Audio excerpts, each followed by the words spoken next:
آباءنا على أمة وإنا على آثارهم مقتدون قال ولو جئتكم بأهدى مما وجدتم عليه آباءكم قالوا إنا بما أرسلتم به كافرون. حضرات گرامی قدر، سیرت النبی علیہ الصلوۃ والتسلیم ایک مقدس اور متبرک موضوع ہے،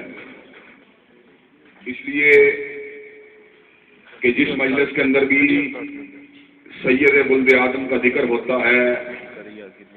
اس مجلس کے پر اللہ تبارک و تعالیٰ کی رحمتیں ضرور سایہ فکن ہوتی ہیں. حضرت رسول اللہ صلی اللہ علیہ وسلم کوئی عام ہستی نہیں بلکہ اتنی بلند و بالا ہستی ہیں کہ اللہ نے اعلان فرما دیا ان اللہ ملائکتہ یصلون علی النبی، اللہ اور اس کے فرشتے حضرت رسول اللہ صلی اللہ علیہ وسلم کی ذات گرامی کے اوپر درود بھیجتے ہیں. حضرات گرامی قدر، اسی کے اوپر اللہ نے بس نہیں کیا بلکہ اللہ نے اعلان فرما دیا یا ایھا الذین آمنوا صلوا علیہ وسلموا تسلیما، اے مومنو مسلمانوں تم بھی حضرت رسول اللہ کی ذات گرامی کے اوپر درود بھیجا کرو. حضرات گرامی قدر، نتیجہ کیا نکلے گا؟ اللہ نے اعلان فرما دیا، حضرت رسول اللہ صلی اللہ علیہ وسلم نے اعلان فرما دیا کہ جو بھی میری ذات کے اوپر ایک مرتبہ درود بھیجے گا مالک کائنات اس کے اوپر 10 مرتبہ درود بھیجیں گے. حضرات گرامی قدر،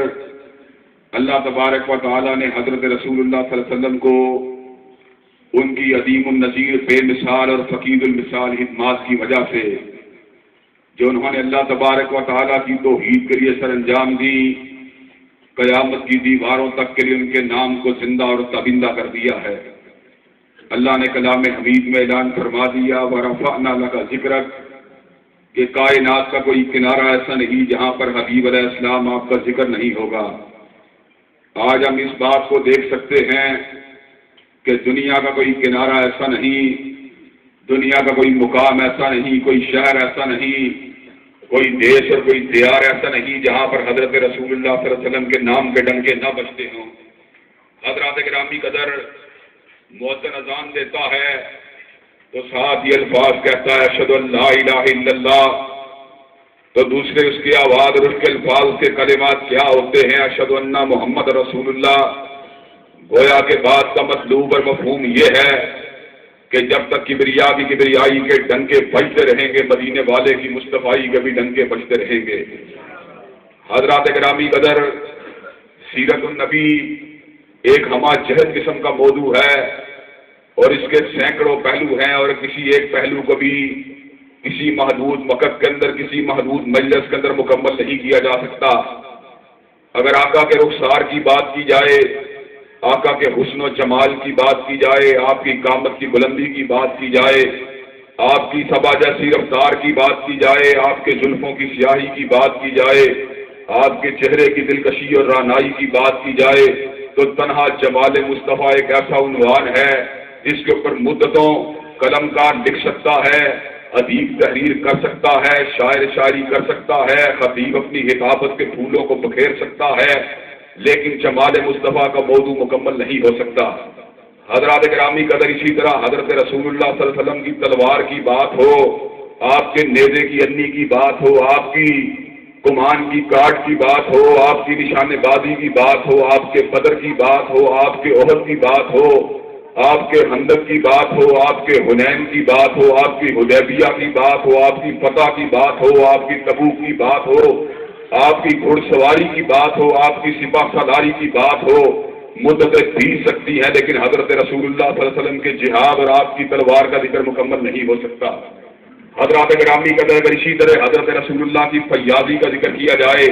آپ کے دل کی صحابت کا ذکر کیا جائے، آپ کے ہاتھوں کے پھیلاؤ کا ذکر کیا جائے، آپ کے لوگوں کے کام آنے کا ذکر کیا جائے، آپ کے گرے ہوا کو اٹھانے کا ذکر کیا جائے، آپ کی مظلوموں کی حمایت کا ذکر کیا جائے، مدتیں بیت سکتی ہیں لیکن انسانیت کے اوپر آپ کے احسان کا موضوع مکمل نہیں ہو سکتا. حضرات گرامی قدر، اسی طرح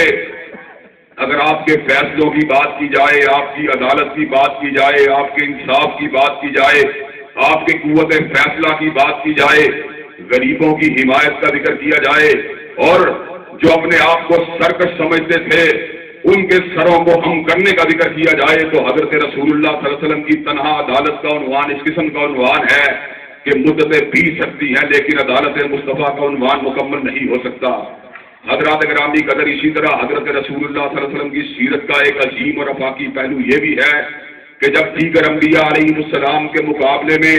آپ کی سربلندی کا ذکر کیا جاتا ہے، آپ کی فضیلت کا ذکر کیا جاتا ہے، تو ایسے عالم میں قرآن مجید کی یہ آیت عنوان بن کے سامنے آ جاتی ہے،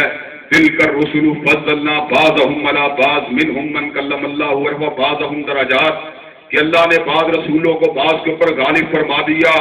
کسی کو کلیم ہونے کا شرف حاصل ہوا، کسی کو ذبی ہونے کا شرف حاصل ہوا، کسی کو روح ہونے کا شرف حاصل ہوا، کسی کو صفی ہونے کا شرف حاصل ہوا، کسی کو نجی اور کسی کو خلیل ہونے کا شرف حاصل ہوا،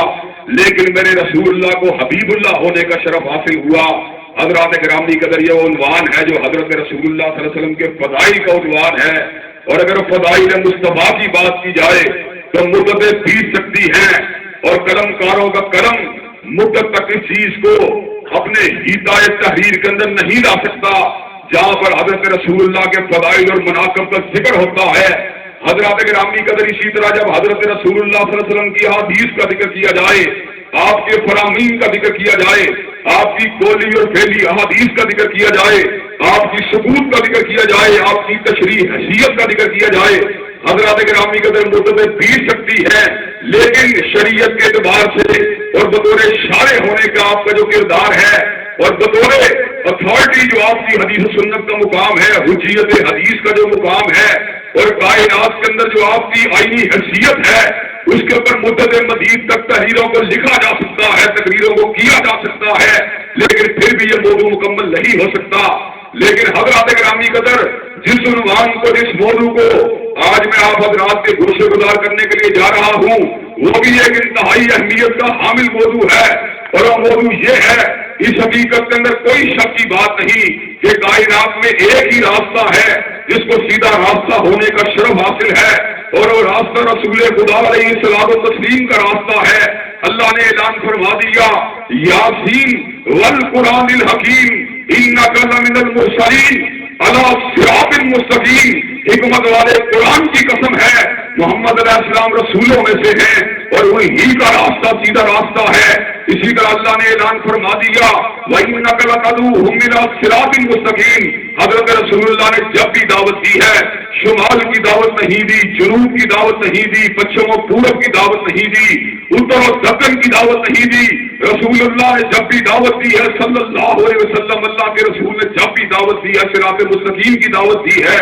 اسی طرح اللہ نے اعلان فرما دیا، وَإِنَّكَ لَتَهْدِي إِلَىٰ صِرَاطٍ مُسْتَقِيمٍ۔ حضرت رسول اللہ نے جب بھی ہدایت کی ہے صراط مستقیم کی ہدایت کی ہے۔ حضرات گرامی قدر، جب یہ بات اگر من الشمس ہے، جب یہ بات صبح کے سورج کی طرح روشن ہے، جب یہ بات طلوع فجر کی طرح واضح ہے کہ حضرت رسول اللہ کا اسوہ کامل ہے اور آپ کا راستہ ہی صراط مستقیم ہے، تو پھر اس بات کی وجہ کیا ہے کہ امت محمدی علیہ السلام و تسلیم سے تعلق رکھنے والے وہ لوگ جو کملی والے کا کلمہ پڑھنے والے ہیں اور حضرت رسول اللہ صلی اللہ علیہ وسلم کو اپنا رسول ماننے والے ہیں، وہ صحیح معنوں میں ان کی اتباع کیوں نہیں کرتے؟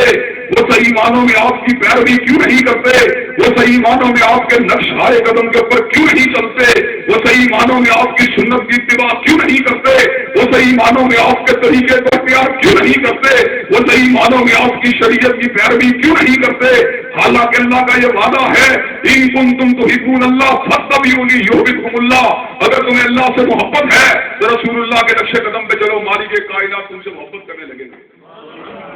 لیکن حضرات گرامی کا سوال یہ ہے کہ کر وجہ کیا ہے؟ آج لوگ حضرت رسول اللہ صلی اللہ علیہ وسلم کی رسالت اللہ خالدہ کی صحیح معنوں میں پیروی کرنے کے لیے کنواں مادہ تیار نہیں ہوتے۔ حضرات گرامی کا سیرت النبی کے اس منفرد اور امتیازی موضوع کے حوالے سے اپنی چند گزارشات کو میں آپ حضرات کے گوشے گزار کرنے کے لیے جا رہا ہوں۔ حضرات گرامی قدر، میری یہ تمنا ہوگی اور میری یہ دعا ہوگی کہ اللہ تبارک و تعالیٰ نشاندہی کرنے کے بعد ان تمام کی تمام رکاوٹوں سے ہم سب کو بچنے کی توفیق دے اور ہم ہر قسم کی رکاوٹ کو دور کرتے ہوئے تنہا حضرت رسول اللہ صلی اللہ علیہ وسلم کی غیر مشروط پیروی کے فرمان تیار ہو جائے۔ حضرات گرامی قدر، جو حضرت رسول اللہ صلی اللہ علیہ وسلم کی غیر مشروط پیروی کرے گا، حضرات اس کا مقام انتہائی بلند و بالا ہے۔ اللہ کی قسم ہے خطیب کی بات ماننے میں وہ عزت نہیں، نہ عالم کی بات ماننے میں وہ عزت ہے، نہ امام کی امامت ماننے میں وہ عزت ہے، نہ فقیہ کی فقاہت ماننے میں وہ عزت ہے، نہ مفتی کا فتویٰ ماننے کا وہ مقام ہے جو حضرت رسول اللہ کی بات کو ماننے کا مقام ہے۔ اس لیے کہ فقیہ اگر بولتا ہے اپنی سوچ کے ساتھ بولتا ہے، حدیث اگر بولتا ہے لفظوں کی آڑ میں بولتا ہے، نثر نگار اگر لکھتا ہے اپنے قلم کے ساتھ لکھتا ہے، شاعر اگر بولتا ہے اپنے تحیر اور فکر کی بلندی کے ساتھ بولتا ہے۔ لیکن حضرت رسول اللہ کون ہے؟ من یطع الرسول فقد اطاع اللہ، جس نے ان کی بات کو ماننا ہے اس نے ان کی بات کو نہیں ماننا بلکہ مالک کائنات کی بات کو ماننا ہے۔ حضرات گرامی قدر اللہ نے اعلان فرما دیا وما ينطق عن الهوى ان هو الا وحی یوحى، ہر شخص غلطی کھاتا ہے، کھا سکتا ہے، لیکن وہ مدثر و مزمل علیہ السلام کے دو قیمتی رخساروں، دو قیمتی ہونٹوں سے اور آپ کی لالو یاقوت سے زیادہ قیمتی زبان سے اللہ نے کبھی غلط الفاظ کو نکلنے نہیں دیا۔ آپ جب بھی بولتے تھے مالک کائنات کی وحی کے تابع ہو کے بولتے تھے، جبریل امین کی آمد و رفت کی وجہ سے بولتے تھے، لیکن آخر بیماری کہاں پر ہے؟ مرض کی تشخیص کرنا یہ ڈاکٹر کی ذمہ داری ہے، علاج اور معالجہ کرنا یہ مریض کی ذمہ داری ہے، اور شفا دینا یہ مالک کائنات کی ذمہ داری ہے۔ مرض کی تشخیص کا فریضہ انشاءاللہ دین کا طالب علم ہونے کے ناطے آج میں آپ کو پتا دینے کے لیے جا رہا ہوں، عمل آپ نے کرنا ہے، صراط مستقیم کو چلانا یہ مالک کائنات کی ہاتھ میں اس کے قبضہ اختیار ہے۔ حضرات گرامی قدر پہلی رکاوٹ جو حضرت رسول اللہ صلی اللہ علیہ وسلم کی اتباع کے راستے میں حائل ہے وہ یہ ہے، یاد رکھیے آج عالم یہ ہے ہر شخص کو اپنے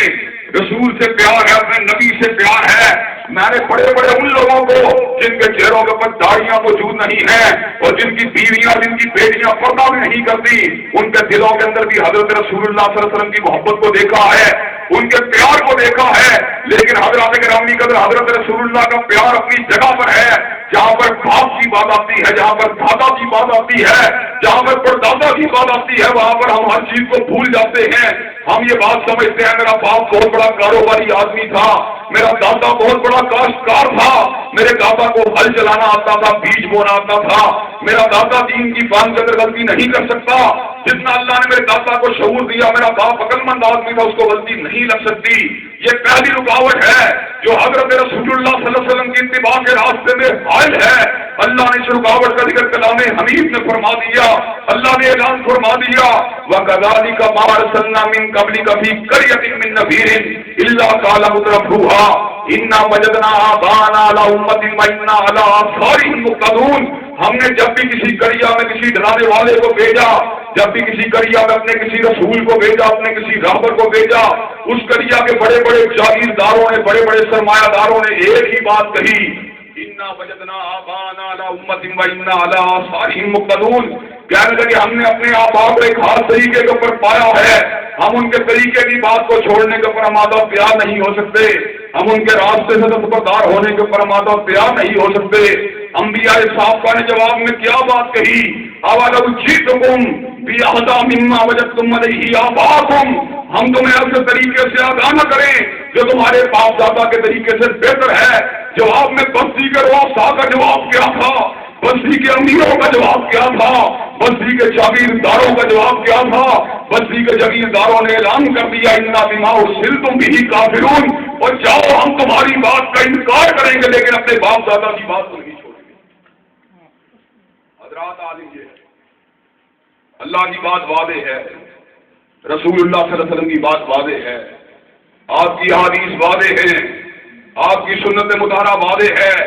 نماز کے مسائل واضح ہیں، زکوٰۃ کے مسائل واضح ہیں، خود پہ حدیث موجود ہیں۔ جب بھی سامنے رکھا جاتا ہے بندہ جواب میں ایک ہی بات کہتا ہے، کہتا میرے باپ کو سمجھ نہیں آئی تجھے زیادہ سمجھ آ گئی ہے، میرے دادا کو سمجھ نہیں آئی تجھے زیادہ سمجھ آ گئی ہے۔ حضرات گرامی قدر ہم ڈنڈے کی چوٹ اس بات کا اعلان کرتے ہیں، آبا پرستی کی، اجداد پرستی کی اسلام میں کوئی گنجائش موجود نہیں۔ باپ چاہے علامہ شہید جیسا کیوں نہ ہو اور نانا چاہے حافظ محمد گوندلوی رحمۃ اللہ علیہ جیسا کیوں نہ ہو، جہاں پر حضرت رسول اللہ کی بات ہوگی وہاں پر آبا و اجداد کی بات ان کی بات سے اگر ٹکرا جاتی ہے ان کی بات کو دیوار پہ دے مارا جائے گا، مگر رسول اللہ کی بات کے اوپر آج کو نہیں آنے دیا جائے گا۔ حضرات گرامی قدر ہمارا یہ عقیدہ ہونا چاہیے ہمارا یہ نقطہ نظر ہونا چاہیے، ہمارا یہ نصب العین ہونا چاہیے،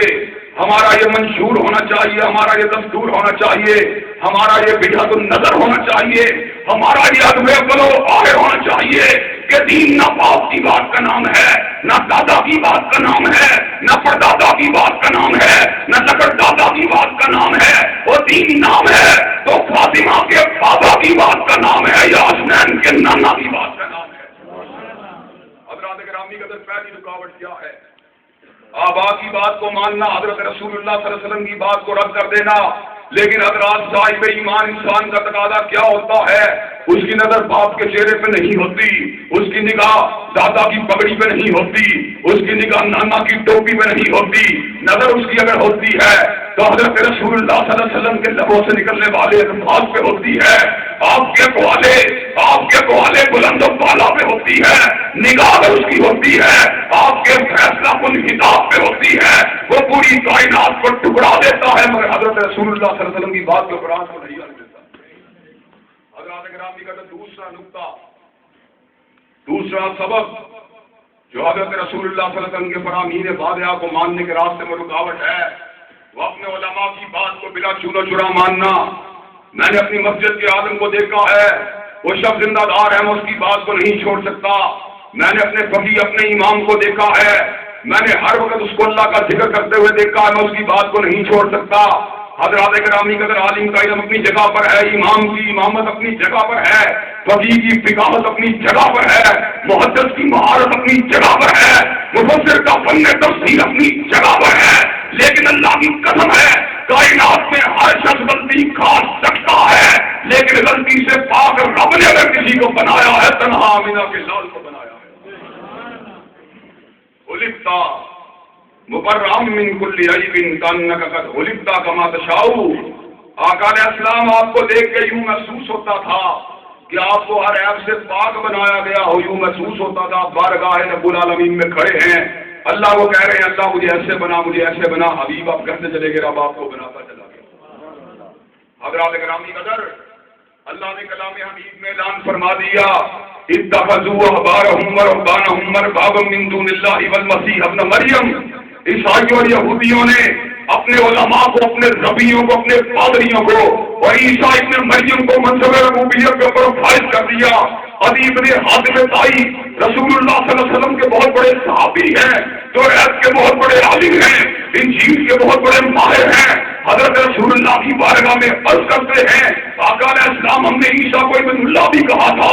منصب ربوبیت کے اوپر فائز بھی کر دیا تھا، لیکن حضرت رسول اللہ ہم آپ سے عرض کرتے ہیں ہم نے کبھی اپنے علماء کو رب نہیں بنایا، ہم نے کبھی اپنے ربیوں کی پوجا نہیں کی، ہم نے کبھی اپنے راہبوں کی پوجا نہیں کی۔ حضرت رسول اللہ صلی اللہ علیہ وسلم جواب میں کیا اعلان فرماتے ہیں؟ آقا نامدار نے اعلان فرما دیا، سید قلب آدم نے اعلان فرما دیا، بدر الدجا نے اعلان فرما دیا، شمس الضحیٰ نے اعلان فرما دیا، سیدنا بشیر نے اعلان فرما دیا، سیدنا نذیر نے اعلان فرما دیا، جناب یاسین نے اعلان فرما دیا، جناب طٰہٰ نے اعلان فرما دیا، جناب محمد و احمد نے اعلان فرما دیا، جناب مصطفیٰ اور مصطفیٰ نے اعلان فرما دیا، حضرت آقا نے اعلان فرما دیا صلی اللہ علیہ وسلم۔ آقا نے کہا مجھے یہ بات بتاؤ، جب علماء کسی چیز کو حلال کہتے اس کو حلال مانتے تھے کہ نہیں مانتے تھے؟ کہا مانتے تھے۔ علماء جب کسی چیز کو حرام کہتے اس کو مانتے تھے کہ نہیں مانتے تھے؟ کہا مانتے تھے۔ کہا حلال کرنا یہ بھی اللہ کے اختیار میں، حرام کرنا یہ بھی اللہ کے اختیار میں ہے۔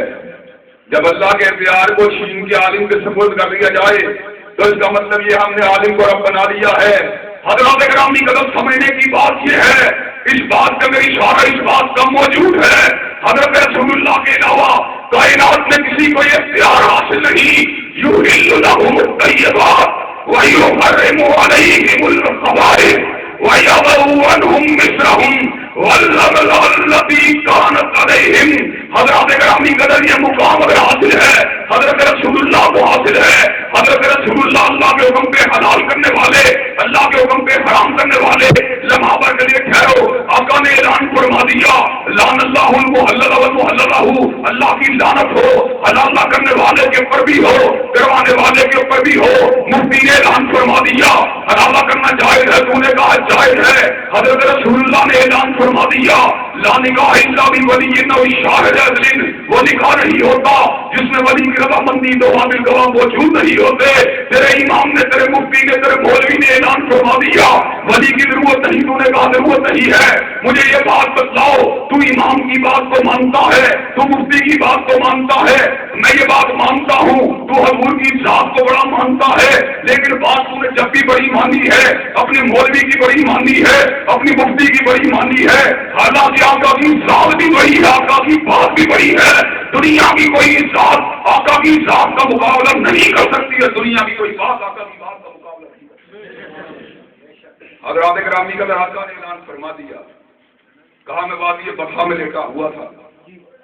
دو فرشتے میرے پاس آئے، ایک دوسرے کو مخاطب ہو کے کہنے لگا ہوا ہوا کیا یہ وہی ہے؟ دوسرے نے کہا نام ہوا ہوا ہاں یہ وہی ہے۔ کہا اس کے بدن کی بڑی باتیں سنی ہے، اس کو ذرا تول دو۔ آقا کہتے ہیں انہوں نے تولنے کے لیے ترازو قائم کیا، ترازو کے پلڑے مجھ کو ڈالا گیا، دوسرے پلڑے میں ایک آدمی کو ڈالا گیا، کہا میرا پلڑا بھاری تھا، کہا اس کو 10 کے ساتھ تول دو۔ آقا کہتے ہیں 10 کے ساتھ مجھے تولا گیا، میرا پلڑا بھاری تھا، 100 کے ساتھ تولا گیا، 100 کے ساتھ میرے آقا کا پلڑا بھاری تھا، 1000 کے ساتھ تولا گیا، میرے نبی کا پلڑا بھاری تھا، 1,00,000 کے ساتھ تولا گیا، محمد کا پلڑا بھاری تھا، 10,00,000 کے ساتھ تولا گیا، سیدنا احمد کا پلڑا بھاری تھا، 1 کروڑ کے ساتھ تولا گیا، مدثر و مزمل کا پلڑا بھاری تھا، 10 کروڑ کے ساتھ تولا گیا، احمد و مجتبیٰ کا پلڑا بھاری تھا۔ حضرات گرامی کا وہ فرشتہ کہنے لگا اس کو اس طرح مت تولو، پوری انسانیت کو ایک پلڑے میں ڈالا جائے اور تنہا مجتبیٰ کو دوسرے پلڑے میں ڈالا جائے۔ حضرات پوری انسانیت ایک پلڑے میں موجود تھی، تنہا مجتبیٰ دوسرے پلڑے میں موجود تھے، پوری انسانیت کا پلڑا ہلکا تھا، میرے آقا کا پلڑا بھاری تھا۔ بات کا مطلب کیا ہے؟ بات کا مطلب یہ ہے پوری کائنات ایک طرف بلاتی ہو اور مدثر و مزمل دوسری طرف بلاتے ہوں، پوری کائنات کی بات کو ٹکرا دیا جائے گا مگر آقا کی بات کو براج کو نہیں دیا جائے گا۔ حضرات تیسری رکاوٹ کیا ہے؟ پہلی رکاوٹ آبا و اجداد، دوسری رکاوٹ علماء کی ہر بات کو بلا سن و جڑا ماننا، اپنے مکتب کی بات کو ماننا، اپنے مدرسے کی بات کو ماننا، اپنے دارالفتاء کی بات کو ماننا۔ حضرات گرامی قدر ذرا باتوں کو گنتے جائیے۔ تیسری رکاوٹ ہے اپنے عالم کی بات کو نہیں ماننا لیکن چودھری کی بات کو ماننا ہے، اپنے عالم کی بات کو نہیں ماننا لیکن سردار کی بات کو ماننا ہے، اپنے عالم کی بات کو نہیں ماننا لیکن لیڈر کی بات کو ماننا ہے، اپنے عالم کی بات کو نہیں ماننا لیکن میاں نواز شریف کی بات کو ماننا ہے، اپنے عالم کی بات کو نہیں ماننا لیکن سرداری کی بات کو ماننا ہے، اپنے عالم کی بات کو نہیں ماننا لیکن خان صاحب کی بات کو ماننا ہے، اپنے عالم کی بات کو نہیں ماننا چودھری صاحب کی بات کو ماننا ہے۔ حضرات اللہ نے اعلان فرما دیا یوم تقلب وجوہہم فی النار یقولون یا لیتنا اطعنا اللہ واطعنا الرسول۔ حضرات گرامی قدر جب ان کو اونڈے منہ جہنم میں گرا دیا جائے گا یہ لوگ کہیں گے کاش ہم نے اللہ اور اس کے رسول کی بات کو مانا۔ انا اطعنا سادتنا وکبراءنا، ہم نے اپنے بڑوں کی بات کو مانا، ہم نے اپنے لیڈروں کی بات کو مانا۔ حضرات مجھے یہ بات بتلائیے لیڈر کتنا بھی بڑا کیوں نہ ہو، ابو بکر جیسا لیڈر تو کوئی بھی نہیں ہو۔ حضرات ابو بکر رضی اللہ تعالیٰ عنہ کے پاس مقدمے کو لایا گیا، جو چوری کا ارتکاب کر کے آیا تھا، پہلے چوری کر چکا تھا، پہلے ہاتھ کٹ چکا تھا، دوسرا قدم کٹ چکا تھا، بائیں ہاتھ سے کٹنے کی باری تھی۔ حضرت ابو بکر کون ہے؟ ہم امتی بھی امتی ابو بکر، امت کے بوڑھوں پہ رحم کھانے والے، امت کے بچوں پہ رحم کھانے والے، امت کے جوانوں پہ رحم کھانے والے۔ سیدنا صدیق اکبر نے شمر کا اعلان فرما دیا میں اس کے بائیں ہاتھ کو نہیں کاٹوں گا، اگر میں نے اس کا بائیں ہاتھ کاٹ دیا یہ تو رفع حاجت بھی نہیں کر سکتا، یہ تو اپنے ہوائی ضروریات کو پورا بھی نہیں کر سکتا۔ سیدنا صدیق اکبر نے کہا جاؤ اس کو لے جاؤ، اس کو آزاد کر دو۔ پاس ہی فاروق بیٹھے ہوئے، حضرت فاروق نے کہا آپ کی بلندی بھی اپنی جگہ پر، آپ کی رائے کا احترام بھی اپنی جگہ پر، آپ کی شان بھی اپنی جگہ پر، آپ کا مقام بھی اپنی جگہ پر، مگر سنت الید، ہاتھ کو کاٹنا مدینے والے کی سنت ہے، اور جہاں پر مدینے والے کی سنت ہوگی وہاں پر صدیق آپ کا فیصلہ نہیں کر سکتا۔ صدیق نے سر کو گرایا، اوپر اٹھایا، کہا فاروق تم نے سچ کہا ہے، جہاں پر حضرت رسول اللہ کی بات ہو وہاں پر ابو بکر کا فیصلہ بھی نہیں کر سکتا۔ حضرات گرامی اگر مجھے یہ بات بتلائیے، جہاں پر ابو بکر صدیق کا فیصلہ نہیں کر سکتا وہاں پہ زرداری اور نواز شریف کا فیصلہ کیسے کر سکتا ہے؟ حضرات یہ کس طرح کی بات ہے؟ میں رسول اللہ کی امامت کو مانتا ہوں لیکن مسجد میں مانتا ہوں، بازار میں نہیں مانتا، جمعے کے دن تو مانتا ہوں لیکن ہفتے کو نہیں مانتا، سرزمین مکہ میں مانتا ہوں لیکن پاکستان میں نہیں مانتا، مدینہ میں مانتا ہوں لیکن انگلستان میں نہیں مانتا۔ حضرات حالانکہ ہونا یہ چاہیے، رسول اللہ تو میرے امام ہیں، مسجد میں بھی امام ہیں، مکتب میں بھی امام ہیں، ریاست کے بھی امام ہیں، سیاست کے بھی امام ہیں، تہذیب کے بھی امام ہیں، تمدن کے بھی امام ہیں، حلیے کے بھی امام ہیں، لباس کے بھی امام ہیں، گھر کے بھی امام ہیں، نکاح کے بھی امام ہیں، جنازے کے بھی امام ہیں، صبح کے وقت بھی امام ہیں، شام کے نماز کے بھی امام ہیں، رات کے وقت بھی امام ہیں، پاکستان کے اندر بھی امام ہیں، نیپال میں بھی امام ہیں، بھوٹان میں بھی امام ہیں، انگلستان میں بھی امام ہیں، جمعے کے دن بھی امام ہیں، جمعرات کے دن بھی امام ہیں، بدھ کے دن بھی امام ہیں، پیر کے دن بھی امام ہیں، ظاہر کے بھی امام ہیں، باطن کے بھی امام ہیں، نگاہ کے بھی امام ہیں، بصیرت کے بھی امام ہیں، سماعت کے بھی امام ہیں، تجزیے کے بھی امام ہیں۔ جو لمحہ بھر کر یہ حضرت آقا کی امامت کو نہیں مانتا، اللہ نے اعلان فرما دیا فلا وربک لا یؤمنون، وہ بندہ مومن ہی نہیں ہو سکتا۔ حضرات گرامی قدر، تیسری رکاوٹ اپنے لیڈروں کی بات کو ماننا، اور چوتھی بڑی رکاوٹ اپنے نفس کی بات کو ماننا۔ میرا نفس کوئی کام کرنا چاہتا ہے، میں اس کی بات کو ماننا چاہتا ہوں، رسول اللہ صلی اللہ علیہ وسلم کی بات کو نہیں ماننا چاہتا۔ میں سود کھانا چاہتا ہوں، اللہ مجھے معاف فرمائے، ہم سب کو معاف فرمائے۔ میں کہتا ہوں وہ سود استحصالی تھا، یہ غیر استحصالی ہے۔ میں بے پردگی کی حمایت کرتا ہوں، یہ بات کہہ کے اور پردہ دل کا پردہ ہوتا ہے، چہرے کے پردے کی کیا ضرورت ہے؟ صحابہ کرام کو ضرورت تھی، آج کے لچے لفنگوں کو ضرورت نہیں۔ امہات المومنین کو ضرورت تھی، آج کی بادشاہ عورتوں کو ضرورت نہیں۔ حضرات میں اپنے نفس کی بات کو مانتا ہوں، رسول اللہ کی بات کو نہیں مانتا۔ اللہ نے اعلان فرما دیا اما من خاف مقام ربہ ونہى النفس عن الہوى فإن الجنة هي المأوى، اور جس نے اپنے نفس کی خواہش کو روک لیا، اللہ کی بات کو مان لیا، اللہ سے ڈر گیا، اللہ نے اس کے لیے جنت کے دروازوں کو کھول دیا۔ حضرات گرامی کا حضرت رسول اللہ نے اعلان فرما دیا کل امت یدخلون الجنہ الا من ابا، ہر شخص جنت میں جائے گا مگر جس نے خود جنت میں جانے سے انکار کر دیا۔ آقا سے پوچھا گیا آقا جنت میں جانے سے انکار کون کرے گا؟ جنت کے بلند و بالا محلات میں جانے سے انکار کون کرے گا؟ حریر و دیبا کے لباس کو پہننے سے انکار کون کرے گا؟ حوروں کی رفاقت سے انکار کون کرے گا؟ غلمان کی خدمت سے انکار کون کرے گا؟ اللہ کی رضا کی عشق رضوان سے اس کے دیدار سے انکار کون کرے گا؟ حضرت آقا سے پوچھا گیا قیل ومن ابا، کون انکار کرے گا؟ آقا نے جواب میں اعلان فرما دیا من اطاعنی فقد دخل الجنہ ومن عصانی فقد ابا، وہ جو میری بات کو مانے گا، میری پیروی کرے گا، وہ جنت میں جائے گا، اور جس نے میری پیروی سے اپنے روح کو موڑ لیا اس نے خود جنت میں جانے سے انکار کر دیا۔ حضرات پانچویں نکتے کی بات کیا ہے؟ پانچویں نکتے کی بات جو آج ہر کسی کی زبان کے اوپر، ہر 4 5 10 جماعتیں پڑھے ہوئے کی زبان پہ چڑھی ہوئی ہے، اور میں کبھی کبھی ایک مثال دیتا ہوں، سکھ انڈیا کا پریزیڈنٹ بھی بن جائے، اپنے نام کا سنگھ لگاتا ہے، چہرے پہ داڑھی رکھتا ہے، سر پہ پگڑی رکھتا ہے، ہاتھ میں کرپان رکھتا ہے، اپنے بالوں کو ہر جگہ سے کھلا چھوڑتا ہے۔ پوچھو یہ کیوں کرتے ہو؟ کہتے ہو میں گرو نانک کی کہتا ہے میں گرو نانک کی سنت پہ عمل پیرا ہوں، میں گرو نانک کے طریقے کو نہیں چھوڑ سکتا۔ حضرات سکھ تو پنجاب کے جج کی سنت کو نہیں چھوڑتا، لیکن ہمارا عالم کیا ہم کائنات کے امام کی بات کو چھوڑ دیتے ہیں۔ 10 جماعتیں پڑھنے کے بعد 12 جماعتیں پڑھنے کے بعد ہر کسی کو بابو بننے کا شوق چڑھاتا ہے، ہر کوئی اپنی داڑھی کو، اپنے حلیے کو، اپنے لباس کو، اپنی تہذیب کو، اپنی ثقافت کو، اپنے تمدن کو بدلنے کی کوشش کرتا ہے۔ ایک ہی بات ہوتی ہے، وہ زمانہ اور تھا، یہ زمانہ اور ہے، وہ وقت اور تھا، آج کا وقت اور ہے۔ قرآن اس وقت کے لیے تھا، آج کے وقت کے لیے نہیں ہے۔ قرآن عربیوں کے لیے تھا، اجمیوں کے لیے نہیں ہے۔ حضرات ذرا بات کو سن لیجیے، ان ہوا الا ذکر للعالمین، جب تک قیامت قائم نہیں ہوگی قرآن اور سنت ہمارے رہنما بنے رہیں گے۔ اللہ اللہ نے اعلان فرما دیا ولا یکونوا کالذین اوتوا الکتاب من قبل فطال علیہم الامد فقست قلوبہم،